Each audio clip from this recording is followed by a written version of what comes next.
25 নম্বর বুথে আচ্ছা। আপনাদের একজন কর্মী আহত হয়েছে, কি বলবেন? দেখুন, আমাদের কর্মীটা রাত্রে ওখানে যে টিএমসি মেম্বার আছে ইব্রাহিম, আরও টিএমসি লিডাররা রাত্রে খুবই ভয় দেখাচ্ছিল, মানে মানুষকে বেরোতে দিচ্ছিল না, এমন অবস্থা রাত্রে, কাল রাত্রে। আজ সকালে প্রশাসন পুলিশ এসে কথা দিয়েছে যে এবার আমরা আছি, আপনারা বুথে যেতে পারেন। তো বেচারা এ লোকটা উনি মাহিদুল শেখ, ওনার নাম মাহিদুল শেখ, উনি গেছে, ওনার কোনো দোষ নেই, উনি গেছে শুধু ভোট দিতে।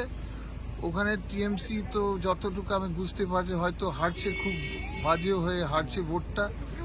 মানুষ আমাদের কংগ্রেস এবং জোটের কাছে ভোট দিচ্ছে। এই রাতটা যে কাকে পেয়েছে, ওকে মারার শুরু করে 5-6 জন অ্যাকিউজড আছে, ওই যে ইব্রাহিম শেখ, আরো লিডাররা, টিএমসি লিডাররা।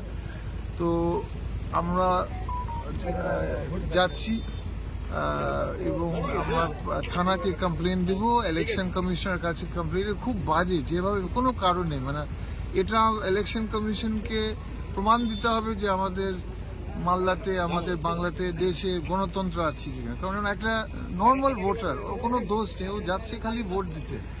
পার্টি প্রধান ইনভলভ আছে, প্রধান না, মেম্বার ইব্রাহিম, আরো লিডার কোন অঞ্চল, পদ্মনাভনগর অঞ্চলের বিভিন্ন লিডারশিপ টিএমসি এবং মেম্বারটা ইব্রাহিম ইনভলভ আছে। এগুলো নাম আমরা পেয়েছি এখন অব্দি। আমরা ইমিডিয়েটলি তদন্ত এবং অ্যাকশন চাই। ওই ভয়ে, যেহেতু এই টিএমসি ভয় দেখাচ্ছে, আমি বললাম কাল রাত্রে থেকে ভয় দেখাচ্ছিল।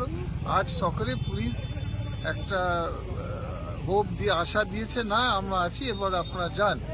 যারা গেছে, একটা ভালো ছেলের মতন এই টাইপের, ও গেছে আর মার খেয়েছে।